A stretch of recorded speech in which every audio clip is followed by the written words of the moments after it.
Hello, this is John with Pacific Cloud IT. I'm here with Randy with tekRESCUE, a local cybersecurity expert. We are going to be talking about securing your remote workers from home. Randy? Hey, what's up, everybody? Thank you, everybody, for tuning in. We're pretty excited about this finally happening. We were supposed to do it a little bit earlier, and I was at a client's and couldn't get away. John went ahead and did some live stream on his own, which, by the way, man, you did an amazing job on that. That was really awesome. I watched the content. I really liked it, but so glad to be here today. And I want to encourage everybody, if you are tuning in, be sure to like and share. We would really appreciate that. And also, if you want to, if you have questions or comments, go ahead and leave them. And supposedly the software will pick it up and we can answer them live while we're talking. So anyway, great to be here. Back to you, man. Let's get going. All right. So we're going to be talking today about the securing your public networks. And ultimately, as a remote worker, these are things you need to be worried about. What are the risks when you're on networks? Wi-Fi networks is what we're talking about to begin with. So what are some of the things that we should be taking in consideration? Well, with Wi-Fi, we generally see a lot of people when they're working from home in coffee shops. And what are they doing to keep themselves secure? Well, some of the first thing they're doing is they're using hotspots as the solution. And that is what we've seen in the past. Other people are using VPNs to connect to their corporate networks. And that is an encrypted connection between those 2 points. And one of the best ways that I feel that people are going to be able to connect in is by creating a zero trust firewall living on that device to access the company data. Yeah, so we've got this article that John found, and specifically talking about basically when you're out and about, right, John? Yeah. And basically, okay, so the title is a little bit, I don't know, like it's a sensational title, that's for sure. But how the hotbeds are, how public networks are basically hacker hotbeds. And, you know, for real, like if you use a hotspot, that's probably better than most of your public Wi-Fi's. A VPN's even better than that. So you mentioned zero trust firewall. Is that like a software firewall or what?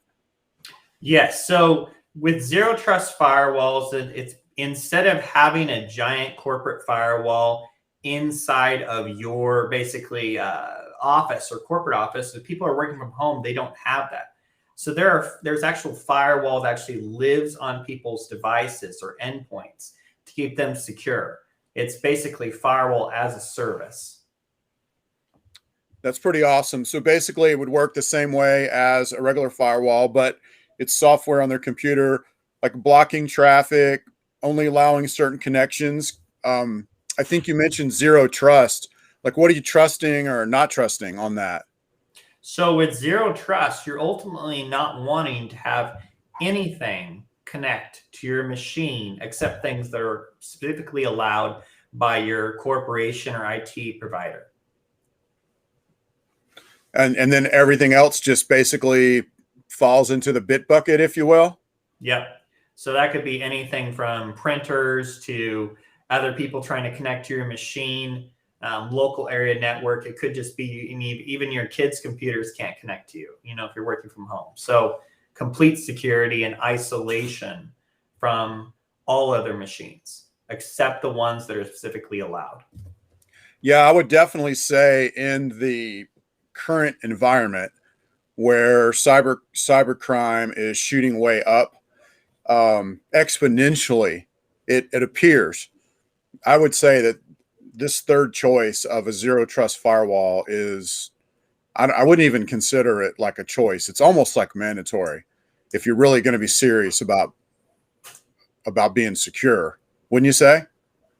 I agree. I think that ultimately you got to think about what is the most secure thing for your employees when they're connecting at their home, coffee shop or anywhere, and if they can have the same level of security on their device as they are in your corporation that you invested hundreds of thousands of dollars into firewall, and they can take that when they leave, suddenly a new lockdown, something happens, if they can take that security wherever they go, it's truly going to offer security on that device, not just when you're connected to company resources, but for anything that they take off the company and put on their machine. Right. And that's stuff we have to worry about. What is the risk on that? So right.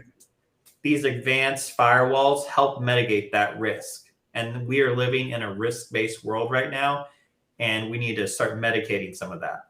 Yeah, for sure. And I mean, not gonna lie, but this kind of makes my heart flutter, because it's something that we really need, and it's protection that we really need. And it's good to know that it's out there, and it's good to know that it's available to people that, for our customers and stuff that we can make available to them. Well, if you look down a little farther in the article, they warn in that first section of the article, they warn about Wi-Fi. And y'all, here's the deal. Over the next couple of weeks, we want to talk about keeping your remote workforce safe. Like 2 years ago, basically, the majority of people worked, brick and mortar.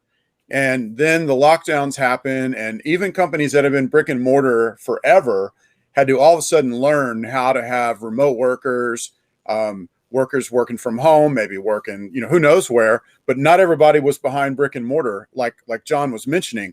And you have to break out of the mentality of brick and mortar and basically embrace the new reality of basically a workforce that's located over, not just in one area, but there's people at home. There's some people might be at work. They might be going back and forth. It's a big change. And this article is trying to talk about the dangers that we run into. This next section, they talk about about Bluetooth, and they mention a risk about Bluetooth called the Blueborn attacks. They say if exploited, the vulnerabilities can enable an attacker to take over devices, spread malware, or establish a man in the middle to gain access to critical data and networks without user interaction. A lot of stuff like that. Man in the middle basically means when a man in the middle attack, when a device that's basically bad comes between you and a trusted device and acts like it's that trusted device, and then takes your information and then leaks it off or uses it or whatever. But basically your information with a man in the middle attack, your information is no longer going between you and a secure on a secure channel, but it's being basically sidetracked. So they're talking about this Bluetooth vulnerability. The thing is, this Bluetooth vulnerability has been fixed for a while. If you have an iPhone, of the last couple of years, for sure, and it's updated, it's going to have mitigated for at least the Blueborn. If you have an Android, that's going to be a major brand like a Samsung or a OnePlus, and they're updated and they're putting out updates, so maybe not older than a couple of years, then you're probably already going to be where you have basically your phone's already patched this, basically. But they do say in this article that you should probably, as just a good, smart, secure person, when you go out in public, turn off your Bluetooth. And what's that other vulnerability that they mentioned, John? Yes. So ultimately, the Blueborn attacks created, I think, a really big example of what Bluetooth can actually do to harm. The technology of Bluetooth can ultimately allow some data to be released. Well, something else that we're seeing right now is whenever you turn on the Find My Apple device feature. That's a feature where people are basically wanting to find their devices in case they get lost. Well, what that does is that's actually creating a mesh network of other devices that are be able to communicate with another, including sending over data that might be sensitive. So some devices could be configured to take that signal and grab your information and send it to a secure offsite server where they can basically start to create and populate this data. So turning that off is going to be something that's important, and that can be done through Bluetooth as well. So Bluetooth is something with security that you should be considering turning off when you're not using it. You shouldn't be leaving that on all the time. Even if your device is set as not discoverable, there still can be vulnerabilities. And people are coming up with more and more ways to use Bluetooth as something to infiltrate your devices. Yeah, just the other day, less than 2 weeks ago, I was in the lobby of a major business in our area. I won't say the type of business because a hacker might hear and go take advantage of it. But not only was they had Wi-Fi, and they had a Wi-Fi, basically the access was open to the router. They also had open Bluetooths, and I took a picture of it on my phone and I uploaded it to my company chat. We were making jokes like, hey, get on the Bluetooth speakers and, change the music or whatever. I mean, we're not ever going to do that kind of stuff because, we're the good guys, if you will. But these kind of things, like, people don't think about this kind of stuff. And the attacks are becoming so ubiquitous that we've really got to start looking at everything from a security standpoint.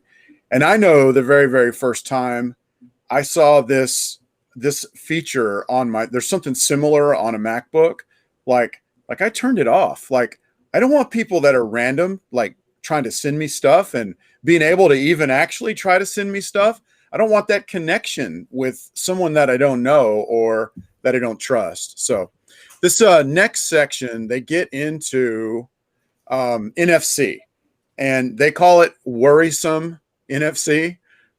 So NFC is just basically, the NFC stands for near field communication.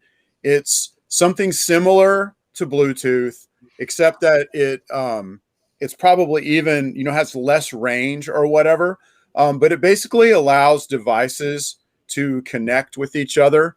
You can have NFC coming out of all kinds of devices. I'm pretty sure the new little Apple tag thing uses NFC, but it's also worrisome. Why are they saying that it's worrisome? Well, I think first off, people are using NFC a ton to send over secure information, including payment information. So I think with that, people understand they're trusting this NFC with their money, with their sensitive data, and they don't realize this can be intercepted. People can hack into this. People can run by and ultimately get access to some of this sensitive information from basically creating a receiver to receive that information. So ultimately, the NSA is suggesting a couple things you should be doing. They think you should disable this. If you have a device that allows this to be disabled, you should be disabling it. You shouldn't be even bringing it near other electronic devices you don't know. So a device that you see somewhere, unless you configure it, unless you trust it, it's possible it could be taking that information and storing it somewhere. It could be taking your sensitive data. Some people share information like passwords or their debit card numbers or their bank account information over this NFC feature. So if you're doing something like that, you might want to stop. You might want to think about, what is my NFC chip communicating out? Should I be doing this? This is ultimately a very convenient feature. As you know, I mean, sometimes I just want to go by and just tap my payment on things. But with that convenience, with things being made easier, what is that doing for your security? Are you going to pay for it in the long run? Something I learned about even today in researching this is that even a cell phone charger could be, the one that's not an original one, could be configured to do something differently. You could just be trying to charge your phone. off some public charger, and you don't know necessarily what it's connected to. You may trust this thing to charge your phone, and it's just sending data out. So these are all concepts that a lot of people don't think about. I certainly didn't a few years ago, that's for sure. Yeah, man, it makes me want to turn everything off on my phone. That's for sure. So yeah, so I did notice, and I don't know if it is a feature or if it happened by accident, but I did notice the last couple of times I went to use Google Pay, I had to turn my NFC on to use Google Pay.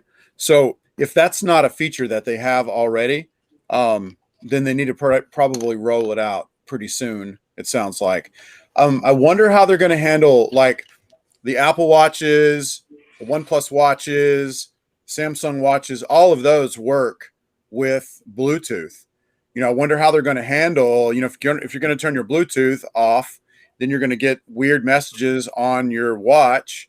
And then also, is your watch with NFC in your watch and with Bluetooth in your watch, is it going to be trying to communicate to some, rogue actor, if you will? So many things to consider that, when they first popped up with all this stuff, several years ago, they just didn't have to deal with. They didn't think about it. What do you think? So I think that we are living in a world of the Internet of Connected Things.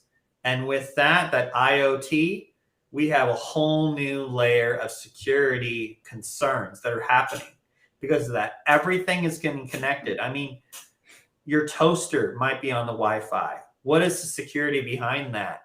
With all these Alexas recording your voice, what's the security behind that? So I think with all of these things that are creating convenience and productivity in our lives, is the data, I think as a business owner, you need to be thinking about, is this data going to hurt your business if it's leaked to the dark web? Is this going to hurt your business if because of this passwords come out, then now you're getting breached? Your data is now ransomed. What's going to happen to your business? And with all of these connected devices and your employees using them when they're now working from home, because you might be able to have a secure space in your office to stop this stuff. It's a controlled environment. When you send these people out to an environment that is not controlled, what are you going to do? Yeah, and I think also there's a principle in security of basically using the least and then things that you don't use or that you don't need, turning them off, uninstalling them. And you may want to ask yourself, we ought to ask ourselves, do we really need a broom that's connected to the internet? I saw a meme going around. The broom was basically threatening to to ransom. if the person didn't pay a ransom, they were going to tell their social media that they connected their broom to the internet in the first place to embarrass them. But think about it. Do you really need an internet connected broom? Do you really need an internet connected toaster? Do you really need an internet connected microwave? Do you need Alexas and all those everywhere, all around your house? I mean, yes, they're convenient, but they do create a security risk, and maybe it's not something that's actually worth it. So, this kind of begs a question that I think we ought to look at is with all of these risks, and we have employees that maybe they have company email on their phones. Maybe they're only using their phones for second level authentication, like when you go to log into Google and they send you a text. Maybe they're just using their phones for that. But maybe there's employees that are using their own laptops. What do we do if an employee doesn't turn off their Bluetooth when they're in public or turn off their NFC? What's our solution for that? Well, I think that really as a business owner, you need to think about the risk and whether you need to put something in place to stop your employees from making mistakes. I mean, ultimately, your staff is going to want to do what's convenient to them, especially on their own devices. But if they're accessing company data, you as a business owner may need to have a policy put into place.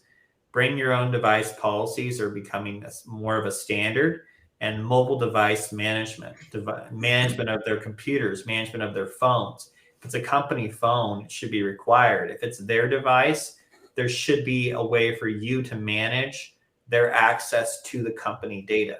What if they leave the organization? How are you going to remove that software? How are you going to remove their connection? Mobile device management, or MDM, is a solution for this. Something that you and your organization should be thinking about. Yeah, it's a good solution also. And you can see the pretty much right now 365, Microsoft 365 and Google Workspaces, used to be G Suite, used to be Google Apps. They change their name every like year or so, but the bottom line, they're the two big players right now in this all-in-one basically solution for our work.